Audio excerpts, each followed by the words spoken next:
듣다 보면 내공이 쌓이는 방송 2시간 철학의 돌풀. 비니입니다. 네, 안녕하세요. 반갑습니다. 지니님이 되게 오랜만에 돌아오셨어요. 네, 너무 반갑습니다. 그동안 잘 지내셨나요?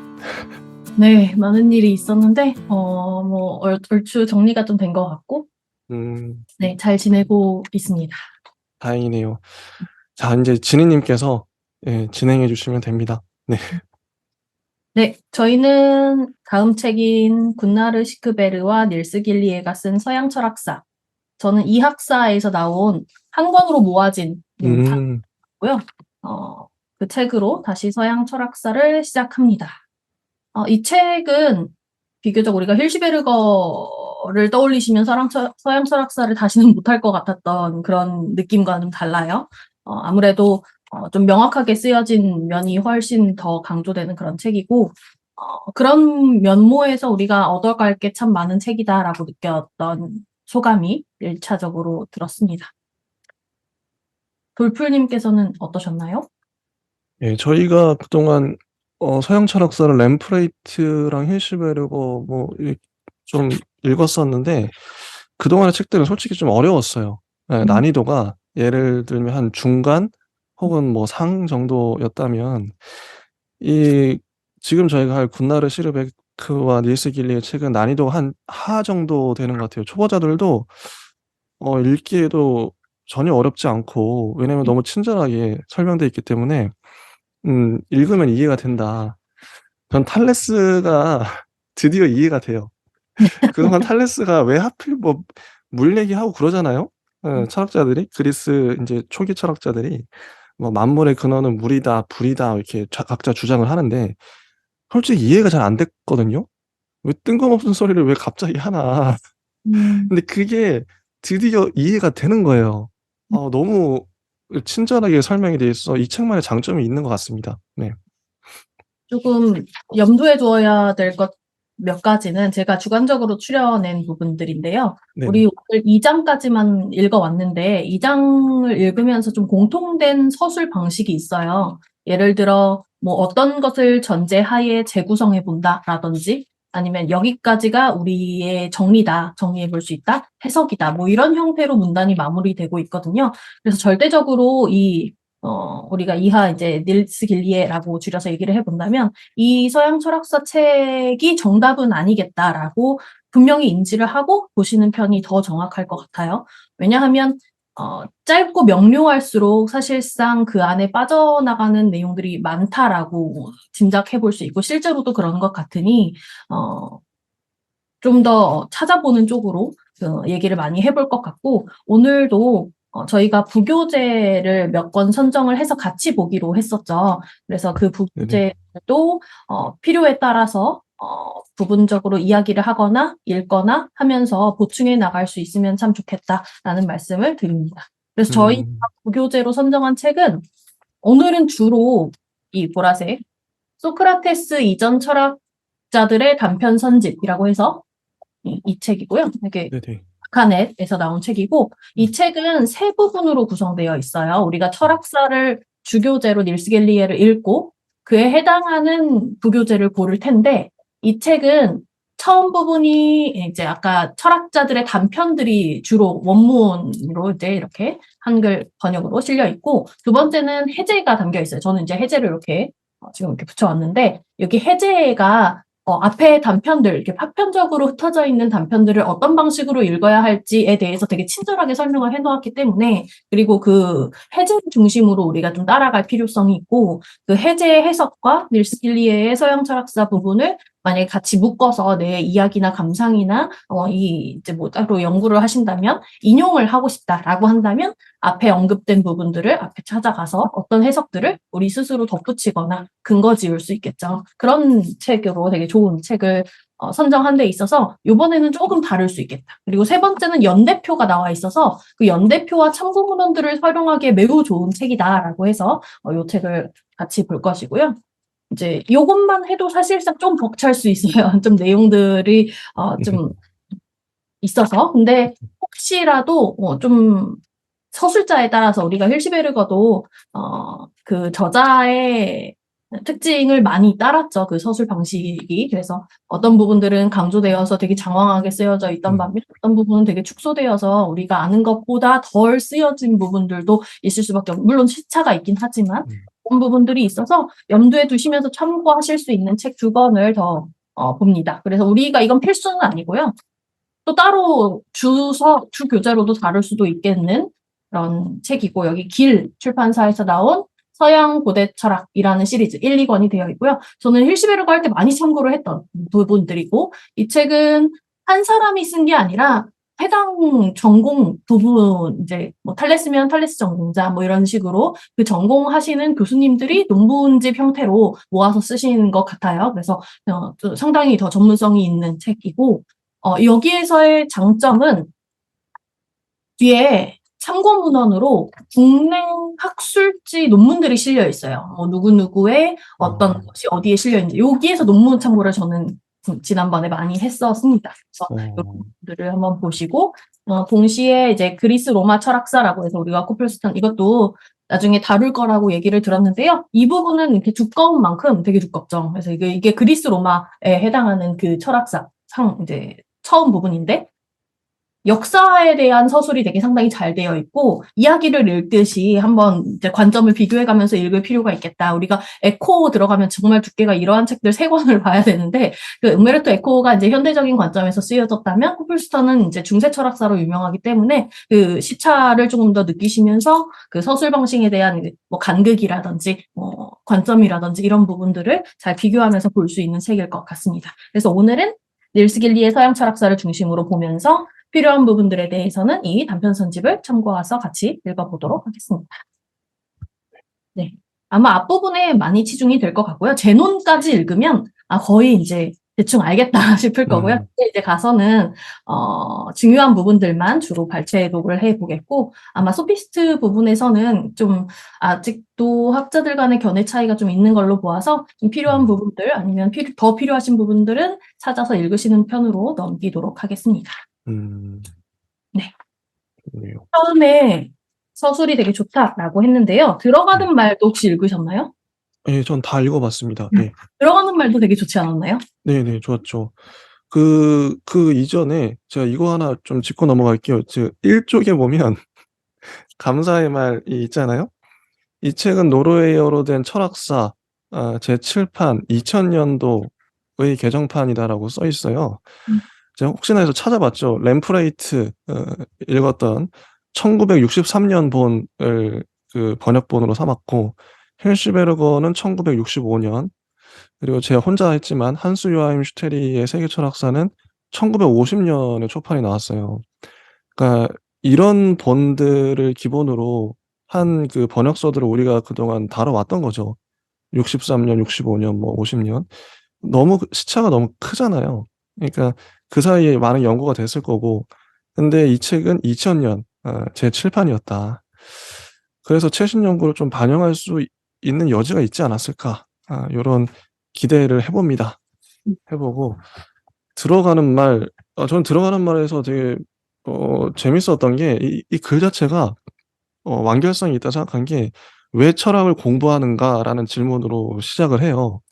근데 이거에 대한 자문자답을 저자가 하는데, 아 근데 이게 이 글 자체가 하나의 그 왜 철학을 하는지에 대한 저자의 답변이더라고요. 맞아요. 그래서 좀 깜짝 놀랐고, 근데 이 답변이 되게 좀 교과서적이랄까? 모범적이에요. 설득력이 있고, 그리고 글의 거의 끝에 가서는 잘 정리가, 거의 10쪽쯤에 가서는 철학 공부를 어떻게 할 것인가에 대해서 1, 2, 3번 해서 정리가 잘 돼 있습니다. 이런 부분들이 저는, 이거는 인제 저희 닐스 길리의 본의 장점이라고 할 수 있는데, 자기만의 분명한 관점을 갖고 서술을 일관되게 하고 있어요. 이런 부분이 참 전 마음에 들었습니다. 맞아요. 그래서 결론은 이 저자가 제시한 결론이랑 제가 철학사를 공부하는 결론이랑 되게 통하는 것 같아서 결론 지점을 간단히 요약을 해봤는데, 네. 이제 작가가 맨 마지막에 저자가 이 얘기를 하고 있어요. 이제 본격적으로 철학을 하려고 한다면 1차 자료에 충실하는 게 당연한데, 사실은 그 1차 자료에 충실하면서 읽기에 그치는 게 아니라 궁극적으로 질문을 해야 한다. 이렇게 얘기를 하고 있어요. 근데 그 질문 자체의 본질적인 성격은 답이 없는 질문임이 맞고, 사실 답이 없다고 해서 답이 없다는 얘기는 답을 찾지 말란 얘기랑은 좀 다른 얘기죠. 그래서 최종지가 없는 답을 최대한 열심히 시대적인 관점에서 혹은 기계적인 관점이든 아니면 우리가 속해 있는 역사적인 관점이든 그 맥락에서 최대한 찾아가려고 해보는 것이 철학이지 않을까 얘기를 하고 있습니다. 맞습니다. 네, 그래서 여러 가지 관점이 되게 많이 등장해요. 왜 철학을 공부하는지에 대해서 얘기를 하면서 철학을 공부한다는 것 자체는 철학이 일상에 존재한다는 걸 우리가 먼저 인식을 해야 되고 그 인식을 통해서 다른 사람들이 먼저 생각하고 말한 것들로부터 그 가르침과 논리를 구성해 나가야 한다. 그래서 철학을 공부해야 한다. 이런 얘기죠. 그래서 하나는 철학이란 무엇인가?에서부터 시작을 해서 철학을 왜 공부해야 되는지에 대한 이유까지도 밝히고 있는 지점들이 되게 명확했고 그 서술이 되게 좋았습니다. 그래서 각자 다시 한번 생각해 보시면 될 것 같아요. 우리가 새 책을 들어가니까 이것이 철학이다라고 하는 그 맥락. 철학이라고 했을 때 학자가 붙으니까 다른 학문과의 좀 비교성 이런 것들도 나름의 생각의 정리가 필요할 것 같고 오늘날 우리가 왜 철학을 해야 하는가에 대한 이유도 여기 저자처럼 한 번씩 명확하게 밝혀보는 것이 좋을 것 같고요. 여기서 우리 서술이 좀 명확하다고 했는데 이 명확성을 조금 더 다른 학문의 어떤 서술과 비견해서 본다면 과학적 서술과 뭐 사회학적 서술과 인문학적 서술과 좀 비교를 해볼 수 있을 것 같아요. 근데 여기에서도 그 부분이 언급이 되어 있습니다. 이제 과학이랑 철학이랑 혹은 우리가 오늘날 명확하다고 다르게 얘기할 수 있는 사회학의 분과인 법이랑 어떤 것이 차이가 있는지 그에 대해서 각각의 학문적 차이가 있고 굳이 그 안에서 우리가 철학을 해야 되는 이유까지도 밝히고 있으니 그 맥락에 대해서 한 번씩 되새겨 가면서 철학사를 읽어가시면 우리가 좀 뜬구름 잡는 얘기가 나오더라도 그 귀결 지점은 우리의 삶과 좀 맞닿지 않을까 이런 생각을 해봅니다. 좋습니다.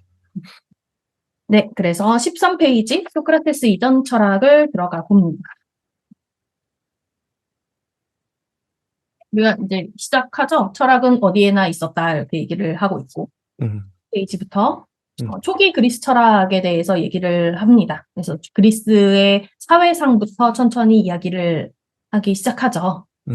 우리가 그리스 철학에 대한 부분들을 쭉 읽어보시고 한번 같이 읽어봐야겠다라고 생각했던 부분은 16페이지입니다.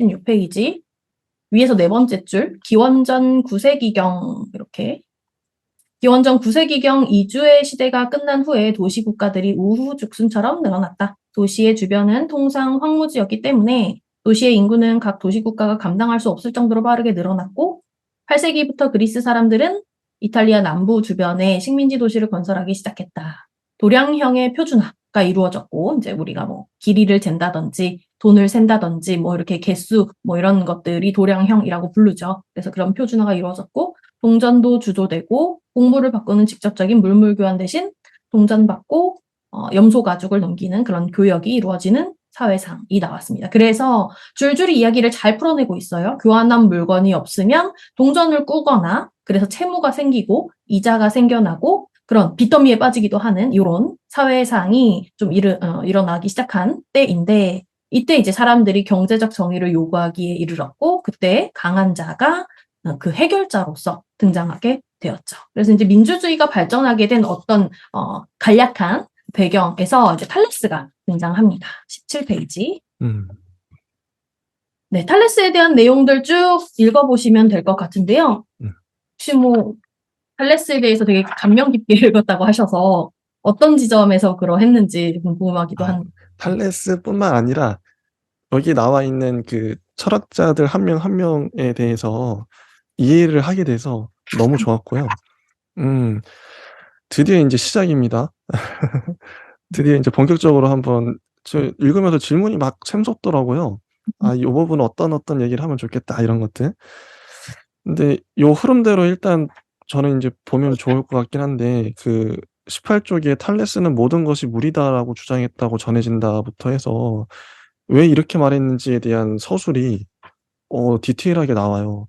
맞아요. 특히 21쪽에 보면 근데 그 얘기를 먼저 좀 해야 될 것 같은데 저희가 램프레이트나 헤이슈베르거 뭐 다루면서 탈레스 파트를 한번 기억해 보시면 보통 그런 식의 서술이 많이 가죠. 탈레스에 대한 뭐 일반적인 서술인데 솔직히 읽으면 이해 안 됩니다. 그냥 근데 이거는 이해가 돼요. 근데 여러분도 한번 좀 생각을 하시면서 한번 들어보세요. 탈레스가 "모든 것은 물이다."라고 주장했거든요. 이건 다른 책에 다 나오죠. 근데 이걸 어떻게 풀어내냐면 저자가 21 쪽에 보시면 어 그 "우리는 다음에 4 가지 사항에 유의해야 한다."면서 4 가지를 먼저 얘기를 해요. 질문, 논변, 답변, 함축으로 나눌 수 있다. 철학적 이런 답변이요. 근데 지금 저희가 아까 말씀드렸던 "모든 것은 물이다."가 답변에 해당된다는 거예요, 세 번째 답변. 그러면 탈레스가 그러면 답변을 말하기까지 앞에 질문, 논변이 있죠. 어떤 질문에 의해서 어떤 논변을 하고 어떤 답변으로 물은 물은 "모든 것은 물이다."라고 주장했는지 그리고 이 답변이 어떤 함축을 갖고 있는지에 대해서 저자가 설명을 해요. 이 부분 너무 감동적이었어요. 아니 어떠셨어요? 지니님은 이런 걸 알고 좀 보시면서 어떤 느낌이 드셨는지 너무 음. 궁금하더라고요. 저는 좀 '정리를 잘 하긴 했다.'라는 생각을 초반에는 했는데 제가 가면 아 갈수록 그 정리가 사실은 딱 끼워 맞출 수 없잖아요. 그쵸, 그쵸. 철학자들마다 같은 방식으로 얘기를 한 것이 아니기 때문에. 그리고 우리 단편들의 이제 그 보라색 책을 읽어 보시면 알겠지만 어 명확하게 밝힐 수 없는 부분이 많은 부분들도 있어요. 그래서 맞아요, 그런 맞아요. 부분에 대한 뭐 말하자면 팩트 체크 그런 음. 지점에 대해서는 쪼금 얕아 보일 수 있는 그런 서술이라서 음. 저는 이 책에서 이게 이해가 쉽도록 재미있게 설명을 잘한 것도 너무 좋지만 초반에 배경 설명을 너무 잘해 준 것 같아요. 그래서 제가 주로 이 책을 본 것은 어. 그 이론가의 배경 예를 들어 18 페이지에 나오는 "그리스 철학의 기원은" 하면서 "민주주의가 이미 붕괴된 후였다. 이때 탈레스는" 이렇게 시작을 하죠. 그래서 그런 아. 배경 하에서 탈레스가 물을 얘기할 때 우리가 직관적으로 떠올리는 일상생활에서의 물과는 완전 다를 것이기 때문에 이런 배경에 입각한 맥락에 입각한 개념들을 잘 사유할 수 있게끔 배경을 잘 차곡차곡 잘 쌓아 준 지점이 이 책에서 너무 좋았고 각주도 너무 설명이 좋아요. 각주 음. 설명에서 저는 또 감탄을 좀 자아냈는데 그 부분들은 이제 뒤에 가면서 한 번 더 볼 수 있을 것 같습니다. 그래서 저는 인제 그 지니님의 그 해석을 한번 들어보고 싶은 게 여기 인제 저자가 왜 탈레스가 이렇게 얘기했는지에 대해서 설명을 하잖아요. 네. 이거 한번 뒤에 좀 설명을 해 주시죠. 이거 되게 길게 돼 있어요, 은근히 이 맞아요. 부분이. 네네네. 근데 여기에서의 결론은 그거 같아요. 네네. "모든 것은 물이다."라는 주장을 했다고 해서 우리가 정말 일대일적으로 음. 모든 근원이 물로 이루어지고 뭐 물이 어떻게 변화하고 막 이렇게 직접적인 어떤 변신 같은 느낌으로 이해해서는 안 된다. 하나의 은유적인 어떤 가능성을 품고 있고 그 해석은 "이러이러할 수 있다."라고 해서 "우리들의 해석은 여기까지다." 이렇게 제시를 하고 있죠. 그래서 그 음. 지점이 좀 열린 해석으로서 재밌었고 저는 탈레스가 그 근원에 대해서 사실 우리 옛날에 뭐 스펀지라는 프로그램이 있었죠. 그래서 어. 스펀지 기억하시는 분들은 아시겠지만 네모다 이렇게 제시를 하잖아요. 근데 그 네모를 맞아요. 채워가는 것에 의미가 있는 것이지 그 네모가 무엇이든 상관없던 질문인 것 같아요, 이 시대의 무엇은. 그래서 여기서 물이든 불이었든 뒤에 나가는 음. 어떤 원소든 어떤 "이것은 이것이다."라고 확정한 그 질문 자체가 의미가 있는 것이지 '왜 물이었는가.'에 대한 맞아. 질문은 우리의 해석에 따라서 달리겠죠. 그래서 음. 물도 생각보다 너무 재밌었어요. 그래서 가시면서 이해할 수 있겠지만 개인적으로 물은 철학은 모든 귀결점이 사실은 인간에 대한 이야기일 수밖에 없기 때문에 어느 정도 예견하지 않았을까 싶어요. 인간의 몸에 70% 이상이 물이죠. 그래서 음. 거기에서 연결성을 가지고 뭐 인간과 개인과 사회와 우주까지 아마 생각했던 철학자로서는 물을 선택하는 데 되게 자연스러운 어떤 논리가 있지 않았는가 요렇게 짐작을 한번 해 봤습니다. 음. 어 이쪽에 그 27 쪽에 보면은 이 아까 인제 말씀드렸던 그게 거의 결론식으로 등장하는데 한번 읽어 드릴게요. 전제가 나옵니다. 전제 탈레스의 전제가 변화가 존재한다. 그리고 질문이 "모든 변화에도 불구하고 변하지 않는 것은 무엇인가?" 이게 논변이 물의 관찰들, 물을 여러 그런 게 있죠. 그 답변이 "물이 모든 변화에도 불구하고 변하지 않는 불변적 요소이다." 그리고 마지막 함축이 "모든 것은 이해 가능하다." 이런 식으로 논리적으로 구성이 되는 거거든요. 탈레스 철학이. 변화가 존재한다는 거. 어 그럼에도 변하지 않는 것에 대한 질문을 던지고 그러면 물이란 요소, 원소, 물이 모든 변화에도 불구하고 불변적 요소다. 이런 걸 봤을 때 물이 모든 것으로 다 될 수 있으니까 모든 것은 이해가 가능해. 음. 어 여기에 인제 함축적인 의미가 있더라고요. 음. 그전에는 이제 저희가 보라색 책 아까 소크라테스 이전 철학자들의 단편 선집도 봤는데 그러니까 이 탈레스 이후 그러니까 철학의 시대가 특징이 그거라고 하더라고요. 미토스에서 로고스로 이렇게 전환되는 시점이라고. 근데 그 미토스 같은 경우는 신화잖아요. 신화의 시대에서 철학의 시대로 어떻게 전환되는가. 여기 지금 방금 말씀드린 것처럼 함축 모든 것은 이해 가능한 시대로 넘어간 거죠. 그전에는 번개가 쳐도 이게 제우스가 신이 뭐 노에서 치는지 아니면 바다에 태풍이 와도 이게 포세이돈이 노에서 이렇게 태풍이 오는지 사람들은 그런 식으로 신화적으로 되게 신비한 이렇게 해석을 했단 말이죠. 근데 이 시대로 오면서 '모든 것은 이해 가능하다.' 그러니까 인간이 이해할 수 있는 이해가 가능하다는 그런 자신감도 있었던 것 같고 그게 인제 철학적인 게 논리적으로 설명할 수 있는 시대로 넘어온 거 아닌가. 요런 요걸 보면서 또 뭐 책에도 그런 식으로 나와 서술이 되어 있고 그런 생각을 했습니다. '논리적 사유로 이행하였다.' 뭐 이런 문장도 나오네요. 네. 맞아요. 이 논리적 사유라는 게 인제 뒤에 가면서 각각의 철학자들마다 논리적 사유라고 말하는 방식이 조금 다를 수 있어요, 맥락이. 음. 그런데 그러니까 최초의 철학자 탈레스라고 말할 때는 아리스토텔레스가 또 이제 우리가 탈레스를 얘기하거나 다른 철학자들도 뒤에 가면서 얘기를 하겠지만 어떤 철학자를 얘기할 때는 그 철학자를 인제 주로 인용한 다른 철학자의 말을 좀 많이 기대는 편이죠. 우리가 단편 선집을 보면 얘기가 계속 되어 있지만 탈레스는 맞아요. 이제 아리스토텔레스가 형이상학에서 많은 수 언급을 했다고 해요. 근데 그에 의하면 탈레스가 모든 것이 생겨나고 다시 돌아가는 그 근원을 찾는 방식을 최초로 시작한 사람이다라고 해서 사실은 물이라고 제시한 그 시점 자체가 되게 중요한 것이고 더불어 또 한 번 얘기를 해 보자면 방금 말씀해 주신 것처럼 변화와 실체를 언급하기 시작했어요. 뒤에 가는 모든 철학자들이 이제 거기서부터 시작을 하는 거죠. 변화와 실체를 언급을 했다는 것 자체가 뒤에 가면 변화가 있다 없다. 변화란 무엇인가? 변화가 있다면 어떤 원리인가? 뭐 이런 식의 논의를 시작점으로서 제시를 했다는 게 상당히 중요한 지점이고 그리고 실체라는 개념 자체를 어떤 보편적인 것 아니면 통일적인 것 요런 맥락으로 같이 파생시켜서 이해를 하기 시작한 말하자면 우리가 오늘날 '이건 철학적인 물음이다. 철학적인 것이다.'라고 생각할 수 있는 근본적인 개념 자체를 시작했던 사람으로서 되게 중요하게 다루고 있는 지점을 읽어볼 수가 있죠. 네. 맞습니다.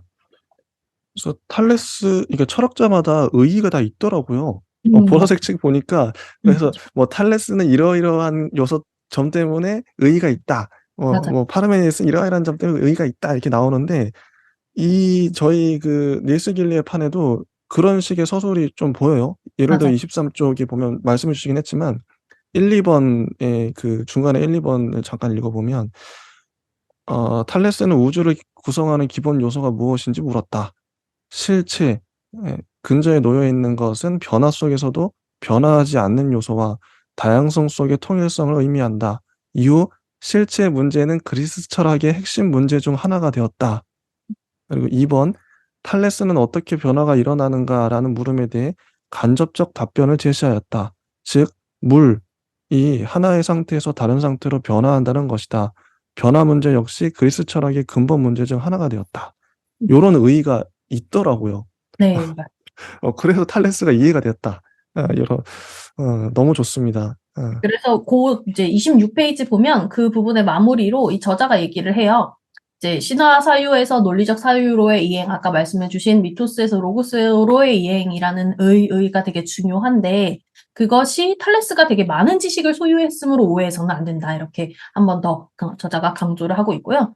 탈레스가 많은 지식을 소유해서 위대하게 지금까지 이야기가 되어져 오는 게 아니라 그리스인들이 합리적 증명과 어떤 증명의 방식, 매개, 뭐 이런 것들을 개념을 만들어냈다는 데 의미가 있다라고 한 번 더 강조하고 보시면 되겠고, 이제 뭐 다시 한번 말하자면 그런 것들이죠. 이제 파편적인 어떤 개별 지식들의 수집 이런 걸 한 사람은 아니었다고 해요. 그래서 어떤 목적이 있는지, 탈레스가 지금까지 우리 철학의 최초의 철학자라고 불리는 데 있어서는 어떤 부분들을 강조하게 되었는지를 알고 넘어가시면 이 부분은 또 쉽게 보실 수 있을 것 같습니다. 25쪽에 이런 말도 있어요. 오늘날의 관점에서 말하자면 이러한 철학이 과학적 탐구의 길을 열었다고 할 수 있다. 달리 말해 이러한 철학으로 경험과학적 탐구의 토대가 마련된 것이다. 이런 문장도 있습니다. 네. 그쵸. 이제 일단은 온 세계에 대한 어떤 뭐 만물은 무엇이다라고 실체로서 제시를 하는데 그 실체가 형이상학적인 어떤 것일 수도 있었는데 굳이 왜 물이었는가라고 한다면 그 감각이나 어떤 직접적인 지각으로서 우리가 물을 알 수 있잖아요. 보고 만져보고. 그래서 그 부분으로 다가왔다는 것 자체가 이 탈레스에게 어떤 과학적인 사유가 있었구나라고 하는 지점들일 것 같고요. 실제로 평가도 이 보라색 단편 선집에도 과학자로서 얘기가 많이 되어지고 있죠. 뭐 천체 운동의 어떤 예시적인 부분이 있었고 어떤 부분에 이제 좀 관심이 있었고 그런 얘기들을 많이 하고 있는데 읽어보면 또 재미있습니다. 혹시 보라색 이 책을 구비를 해보시고 탈레스에 대해서 같이 보신다면 페이지 678페이지부터 쭉 따라오시면 될 것 같은데요. 네네. 물과 관련된 부분들 한번 읽어볼게요. 682페이지 보라색의 책이고요. 탈레스와 물과 관련된 게 두 번째 문단이에요. 물이 만물의 근원이라는 생각과 관련해서 아리스토텔레스는 탈레스의 물을 자기가 네 가지 원인설에 맞춰서 진료인으로 해석한다라는 이 지점. 탈레스가 물이 만물의 근원이다라고 생각하는 이 생각의 제시부터 아리스토텔레스까지 되게 시간적 간극이 되게 있죠. 그럼에도 불구하고 여기서부터 아리스토텔레스의 네 가지 원인설, 진료인이 발효되었다. 여기서부터 시작되었다라는 지점, 그 문단을 한번 쭉 읽어보시면 어떤 물에 대한 해석인지 알아보실 수 있고, 또 한 번 이 닐스 길리에서 나오지 않은 재밌는 지점이 탈레스가 혼에 대해서 얘기했다는 지점인데요. 혹시 음. 기억나시나요? 684페이지 쓰여 있는데요. 네네네네. 그래서 그 여기 혼을 생명의 원천으로 여기는 것은 히랍적 사유의 일반적 경향이었다. 혼의 있고 없음에 따라 살아있음과 죽음이 나뉜다. 요런 문장이 저희 줄을 쳤습니다. 네, 맞아요. 그래서 거기에 이어서 아리스토텔레스 역시도 식물과 동물이 혼을 갖는다라고 말하는 이 지점까지도 같은 사유의 맥락으로서 연결이 되고 있구나라고 보시면 탈레스가 왜 시작점으로 얘기가 되고 있는지에 대해서 다시 한번 짐작해 볼 수 있을 것 같습니다. 탈레스에 대해서 되게 재밌는 부분이 많아요. 한번 네네네. 쭉 보시면서 우리가 알고 있는 그 물에 대한 얘기 말고도 그 물에 대한 생각의 지점이 궁극적으로 다른 것들까지도 다 설명하고 있는 맥락으로 되고 있어서 한번 쭉 읽어 나가시면 또 다른 철학자와 비교할 때 좀 다 여기에서 탈레스의 면모가 있구나라는 그런 지점들을 발견하실 수 있을 것 같습니다. 좋습니다. 탈레스가 드디어 오해를 풀었어요.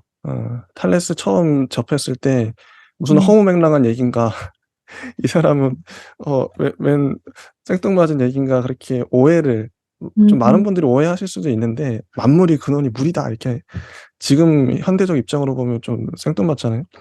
그런데 이제 좀 이해가 됩니다. 그때 당시의 맥락과. 또 음. 동시대에도 생뚱맞았던 것 같아요. 아 그래요? 예, 모든 변화에도 물은 모든 변화에도 변하지 않는 요소다라고 제시를 했을 때 그거 뭐 증명할 수 있어? 뭐 음. 뭔 소리야라고 했던 그 비판자들이 바로 뒤에 나오는 밀레투스였죠. 맞아요, 맞아요. 네, 그래서 그런 맥락들이 오늘날만 생뚱맞았던 것이 아니라 그 당시에도 그랬던 것 같아요. 그래서 음. 비판에서부터 시작을 하죠. 음. 좋습니다. 27페이지 네. 아나시만드로스와 아나시메네스입니다. 아나시만드로스와 아나시메네스는 여기 팔레스의 논의에서부터 시작을 하죠. 음. 네, 생애나 저작 부분에서 혹시 기억에 남는 그런 부분들 있을까요? 이 이 책이 진짜 장단점이 뚜렷한 게 아낙시만드로스 아낙시메네스 파트가 한 장도 안 되죠. 28 에서 29쪽 이 두 철학자를 이렇게 짧게 다루다니 탈레스는 상당히 앞에 자세하게 좀 길게 다뤘어요. 그런데 상대적으로 분량이 작다. 음. 예. 물론 이제 필요한 서술도 있긴 하지만 '이런 부분이 좀 강약 조절에 실패한 게 아닌가?' 뭐 과감한 생략일 수 있죠. 닐스 길리의 판. 근데 그 아낙시만드로스 아낙시메네스는 모두 탈레스와 같은 전제에서 출발하였고 같은 질문을 제시했던 것으로 보인다. 이게 첫 번째 문장이거든요. 자, 같은 전제, 같은 질문이죠. 27 쪽의 그 전제와 질문을 다시 한번 읽어 드릴게요. 전제, 변화가 존재한다. 그 질문, 모든 변화에도 불구하고 변하지 않는 것은 무엇인가? 요거를 고대로 가져온 거예요. 네, 맞 탈레스도 똑같은 걸 가져갔죠. 요런 대신 부분 너무 설명을 좀 달리한 거죠? 예. 그러니까 요런 거 너무 좋더라고요. 음. 이런 부분이 감동을 읽으면서 전율이 오는 거야. '이거다. 이거다. 음. 이 전제와 질문이 같았다.' 음. 아. 어 맞아요. 이런 지점을 잘 캐치해내는 게 사실은 독해를 잘하는 그런 것들인데 이제 맞아요. 그럼에도 불구하고 여기서 우리가 잘 바라보지 못한 맹점이 무엇인지를 우리 독자들이 따로 찾아야 될 부분이라고 생각을 했어요. 그래서 여기 이 책에서는 1 세대로 묶고 있죠. 음. 헤라클레이토스부터 2 세대로 하고 그래서 1 세대에서는 탈레스가 시작을 해요. "변화가 존재한다."라고 근본을 깔아 놓고 그러면은 맞아요. "모든 변화에도 불구하고 변하지 않는 건 뭘까?"라고 물었을 때 음. 그거는 뭐 이렇게 물을 관찰했겠죠. 그래서 "그거는 물이야. 물이 모든 변화에도 불구하고 변하지 않는 보편적인 요소야."라고 확정을 지었고요. 이걸 통해서 궁극적으로 "모든 것을 이해 가능하다."라고 우리가 볼 수 있는 그런 지점이 생겼다라고 함축으로서 제시를 하죠. 이제 여기까지가 탈레스였다면 이제 여기서 이제 아낙시만드로스 아낙시메네스가 "그래. 변화가 존재하는 건 알겠어. 우리도 그거는 동의해." 그래서 똑같은 얘기를 하는 거죠. "모든 변화에도 불구하고 변하지 않는 요소는 무엇인가?" 근데 이거 물이라고 아까 말했다시피 이 당시에도 터무니없는 소리였겠죠. 증명할 수 없었고. 그래서 맞아요. 다시 한번 각각의 논변을 펼칩니다. 이제 음. 아낙시만드로스 같은 경우는 아페 이론이라는 걸 제시를 하고요. 아낙시메네스 같은 경우는 일반화시켜서 뭐 흙, 공기, 불, 물 뭐 이렇게 제시를 하고 있죠. 그래서 음. 그 성격이 조금 다르기 때문에 어떤 맥락으로 제시를 했는지에 대해서 다시 한번 따져보아야 할 필요성이 있고 함축은 우리 탈레스가 이러이러한 논의를 전개했다는 것은 물 빼고 모든 것은 이해 가능한 영역으로 우리가 가지고 가기 시작했던 철학의 시발점으로 삼을 수 있다는 데 의미가 있다라는 것이 사실은 함축이고요. 아낙시만드로스나 아낙시메네스 같은 경우는 그런 것, 아페 이론이라든지 흙, 공기, 불, 물 뭐 이런 것들을 제시를 했을 때 우리가 철학사에서 탈레스로부터 퇴행한 것이냐, 발전된 것이냐 뭐 이런 평가를 같이 하고 있어요. 함축이라는 말로써. 그래서 고런 맥락으로 좀 평가가 갈리는 것 같긴 해요. 그래서 요런 거는 어떻게 생각을 하시는지 저는 좀 음. 궁금했습니다. 아페 이론과 그 4 가지 흙, 공기, 불, 물을 제시한 아낙시메네스의 이론이 탈레스보다 더 나아간 것처럼 느껴졌는지 음. 아니면 한 것처럼 느껴졌는지 어떠셨어요? 이게 인제 보라색 책에도 나와 있는데 음. 각각 여기 보라색 책에는 "더 나아갔다." 어 "더 진보했다." 이런 식으로 서술이 돼 있더라고요. 일단 그 아낙시만드로스는 아까 탈레스의 물에 해당하는 만물의 근원, 근본, 요소를 아페이론이라고 하는데 아페이론이 뭐냐면 규정되지 않은 것, 이게 정의예요, 아페이론.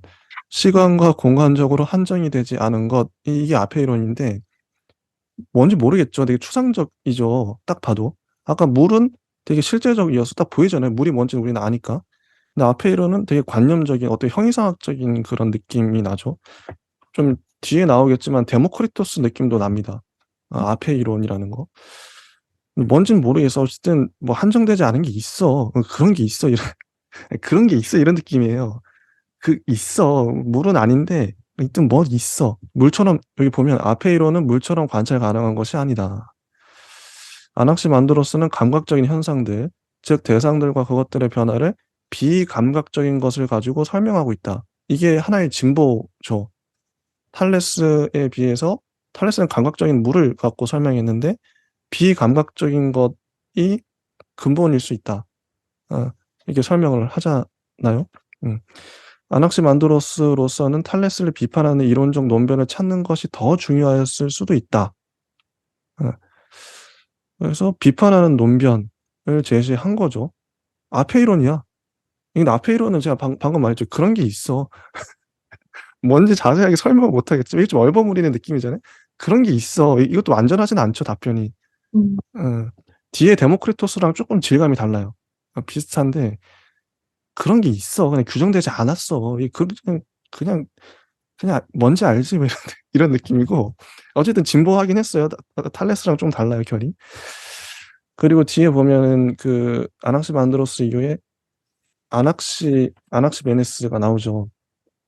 아낙시만드로스가 아페이론에 대해 얘기하니까 이게 분명하지 않으니까 그럼 그러면 나는 좀 다시 또 탈레스처럼 분명한 거 얘기하겠다. 어 흙, 공기, 불, 물 4 가지 실체다. 야 물만 하면 좀 설명 안 되는 게 많이 있잖아. 흙, 공기, 불, 물 4 가지 원소로 함으로써 다양한 것들을 다양한 사물들을 다 설명할 수 있는 여기 보면은 어 공기가 차가워지면 물로 응축되고 더 차가워지면 얼음과 흙으로 변형된다. 뭐 이런 식으로 얘기를 하잖아요.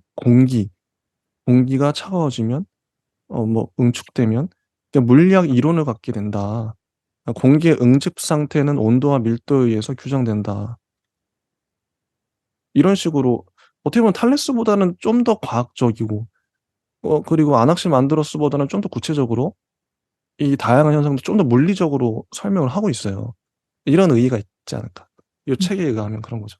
근데 너무 짧았죠? 네. 너무 짧아요.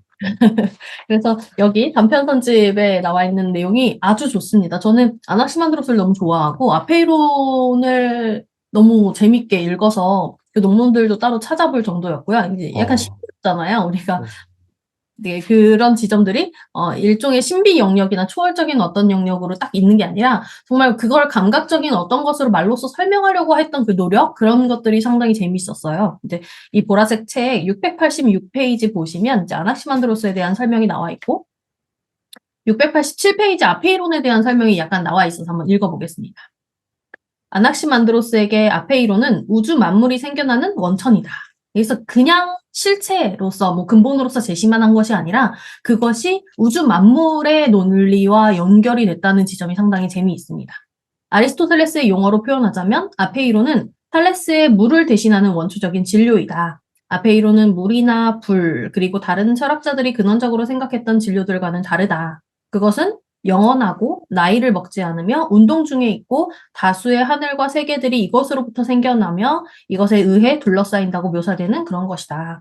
아페이론에 대한 이런 묘사가 암시하는 아페이론의 의미는 여기를 저는 좀 깊게 봤어요. 첫 번째, 아페이론의 의미는 공간적 한계가 없는 무한히 큰 것이고 둘째, 시간적 한계가 없는 것, 시작도 끝도 없는 것이고 셋째, 다른 것과 구별되는 특정한 어떤 것으로 정해져 있지 않다는 의미에서의 무규정적인 것이다. 이 지점이 상당히 재미있죠. 시공간적으로 초월되어 있고요.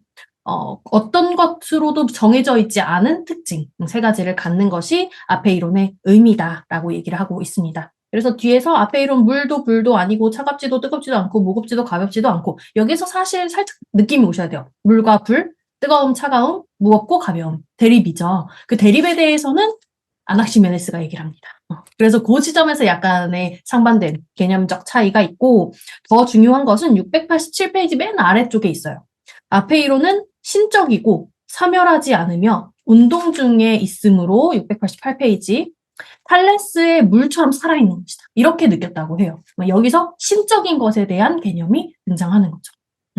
그래서 그 밑에 조금 내려가다 보면 이것은 아낙시만드로스가 아페이론을 단순화시킨 것에 어떤 지위에 올려놨던 것, 뭐 이렇게 두 가지가 대립이 돼요. 아페이론 같은 경우는 약간 두루뭉술한 서술, 이제 아낙시만드로스 같은 경우는 좀 더 명확하게 한 그 두 가지 이론으로 좀 대비가 될 수 있는데, 오히려 아페이론의 지위가 신적인 것이 됨으로써 아나시만드로스의 의미가 있지 않는가라고 여기서는 또 한 번 평가를 하고 있습니다. 물론 앞에서 얘기했던 것처럼 애써 탈레스가 감각적인 어떤 대상을 세움으로써 철학의 시발점을 만들어 놓았는데 그걸 무화시켰다라는 맥락에서는 퇴행으로 볼 수도 있겠지만, 이것을 현대적인 관점에서 아나키만드로스의 의미를 찾고자 한다면 신적인 것의 어떤 지위로서 그 실체, 본질을 끌어올렸다는 뜻이죠. 그럼 이제 이게 중세의 어떤 개념들과 되게 아니면 본질에 대한 신뢰, 아니면 이게 이제 로고스랑 나중에 치환이 되면서 되게 깊은 맥락을 가질 수도 있겠다라는 지점으로 저는 읽었습니다.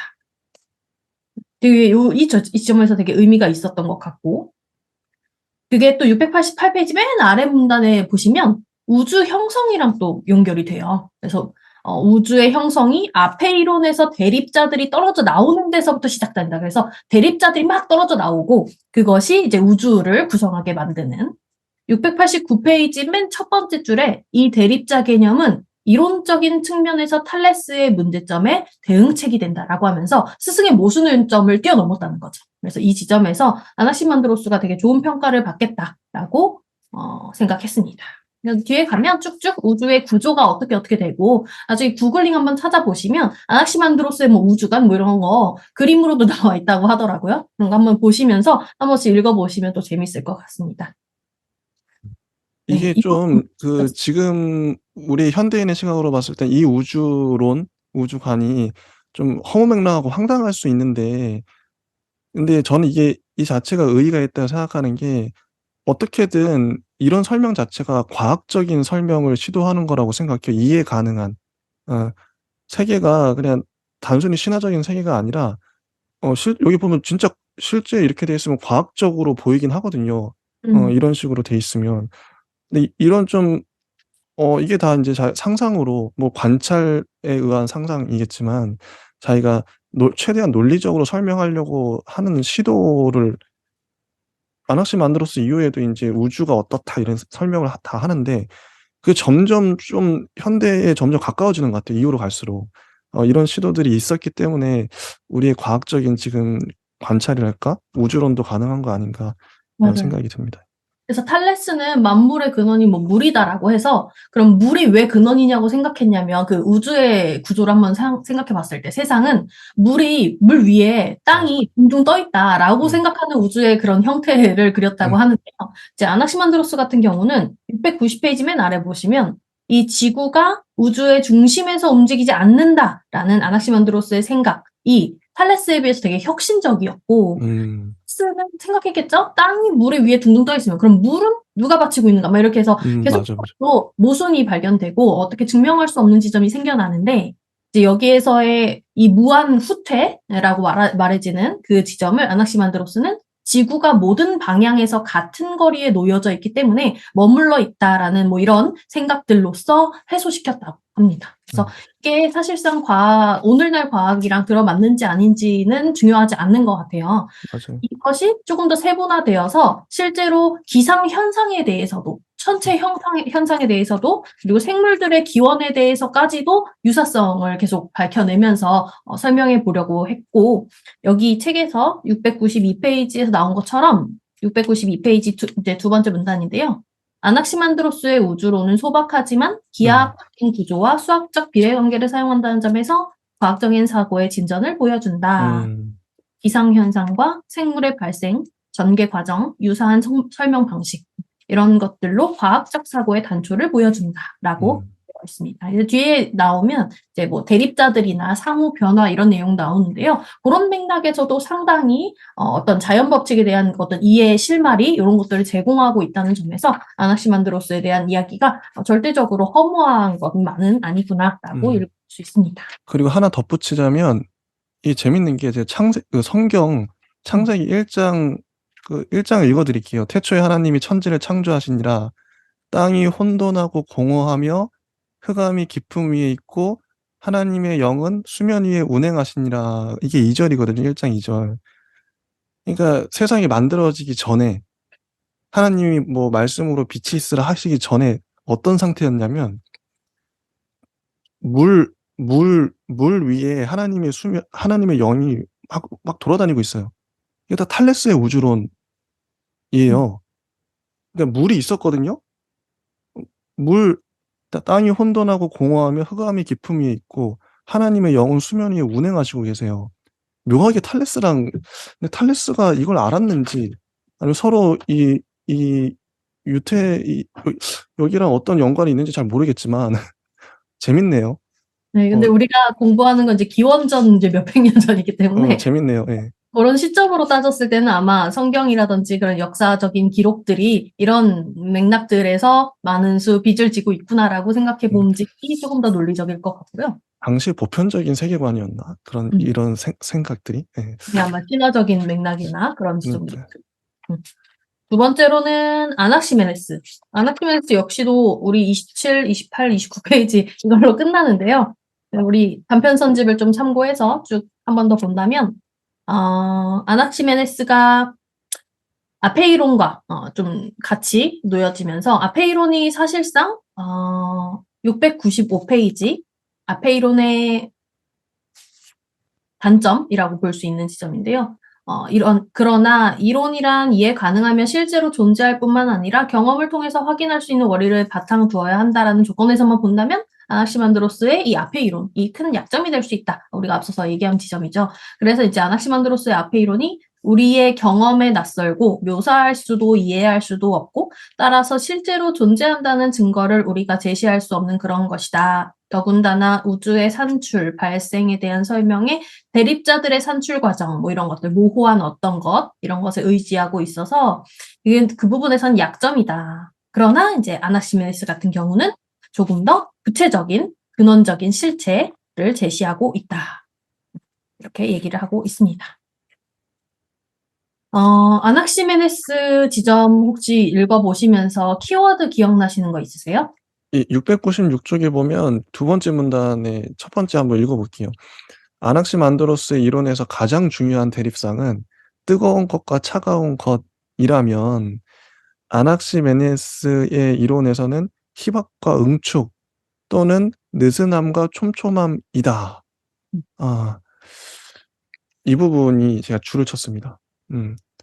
아낙시만드로스의 대립상은 뜨거운 것과 차가운 것, 냉과 온이죠. 아낙시메네스에서는 희박과 응축, 이 공기 얘기인데요. 네, 그렇죠. 그래서 뭐 어떤 대립상을 제시를 했다면 그 대립상의 뭐 원리라든지 아니면 움직임이라든지 뭐 상태라든지 이런 걸로 우리가 유추해 볼 수 있는 지점을 아낙시메네스가 얘기를 같이 해줬다라고 이해를 하시면 될 텐데 이제 뭐 불이나 물 이런 것들이 공기에서 생겨났다라고 해서 공기를 중점적으로 제시를 한 아낙시메네스라고 이해를 하시면 될 것 같고요. 이 지점이 상당히 중요하다라고 쓰여 있는 부분이 698페이지의 두 번째 문단. 상당히 오늘날 대기를 말하는 것과 되게 비슷한 생각을 여기에서부터 얘기를 했다고 하죠. 그래서 맞아요. 공기도 다른 사물에 의해서 생기는 것이라면 그리고 자연의 다른 복합물들을 형성하는데 물, 불, 흙도 공기와 동등한 역할을 한다고 보았다면 아낙시메네스는 왜 공기를 사물의 기본 형태로 여겼을까 하면서 히란 말로 아에르라고 불리는 공기는 보통 어두운 안개를 뜻하지만 아낙시메네스의 아에르의 그거는 우리의 공기, 대기의 개념에 한층 더 가까운 것으로 이해할 수 있다.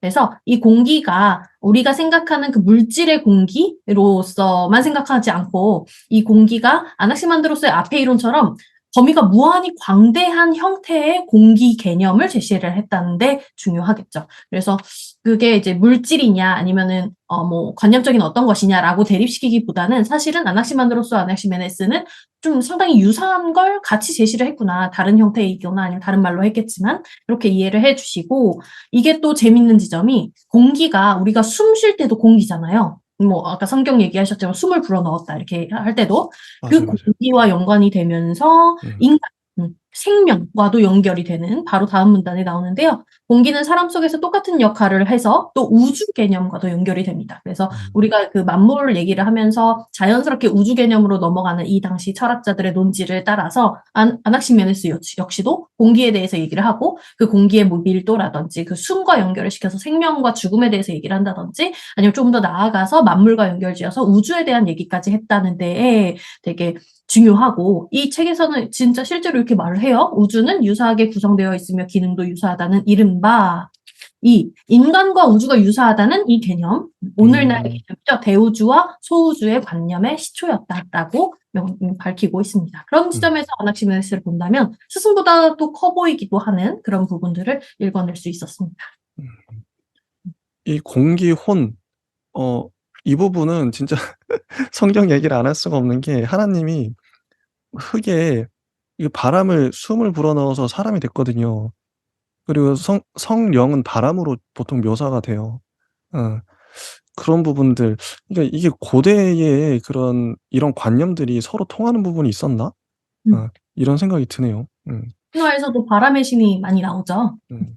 그래서 그런 것들과 연결을 지으면 상당히 유사성을 찾을 수도 있겠고, 또 앞에 우리 아페이론과 아낙시만드로스와 아낙시메네스가 주장했던 아페이론과 지금 이런 아낙시메네스의 주장들을 신적인 어떤 것으로서 연결을 짓고 있기도 해요. 그래서 전통적인 신관을 뒤집기 시작하는 시발점으로 본다라고 했을 때 또 되게 거대한 의미를 갖는데요. 699페이지 이처럼으로 시작하는 두 번째 문단이고요.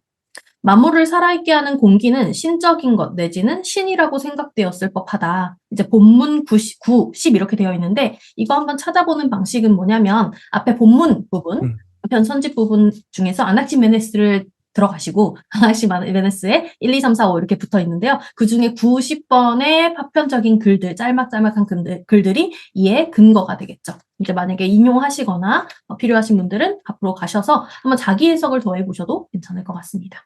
그래서 이제 아낙시만드로스의 근원적인 실체인 아페이론, 이건 역시도 앞에서 신적인 것으로 끌어올렸다. 본질 실체에 대해서 이렇게 얘기를 했었는데요. 이것과 마찬가지로 아낙시메네스의 공기가 신적인 속성을 갖게 되었고 거기서 그치지 않고 신들이 생겨나는 근원이라고까지도 얘기를 하고 있다는 점에서 이제 맨 마지막 줄, 전통적 신관을 비판하는 일에 이제 가담하게 되는데요. 오히려 뒤에 가서 크세노파네스와 헤라클레이토스가 말했던 그런 맥락의 선구자였을 수 있겠다라고 마무리를 하고 있습니다. 그래서 699페이지를 쭉 읽어보시면서 더 이어서 보시면 기상현상이라든지 우주의 현상 이런 것들을 쭉 제시하고 있는데 그런 것들이 뒤에 가는 다른 철학자들, 아낙사고라스, 디오게네스, 데모크리토스에게 유산으로서 계승된다라고 이야기가 되고 있습니다. 그래서 우리가 짧게 한 페이지, 두 페이지 정도로 넘어갔었던 내용이 여기에서는 상당히 중요한 지점들로 다뤄지고 있어서 한번 읽어보는데 의미가 있었다고 생각합니다. 좋습니다. 시간상 딱 지금 27분이니까요. 딱 끊고 들어가면 될 것 같아요. 1시간씩 해서 2부로 저희가 구성하면 될 것 같은데 좀 쉬면 좋겠죠? 네, 알겠습니다. 네, 여기까지 하겠습니다. 저희는 다음 시간에 다시 찾아뵙도록 하겠습니다. 감사합니다. 감사합니다.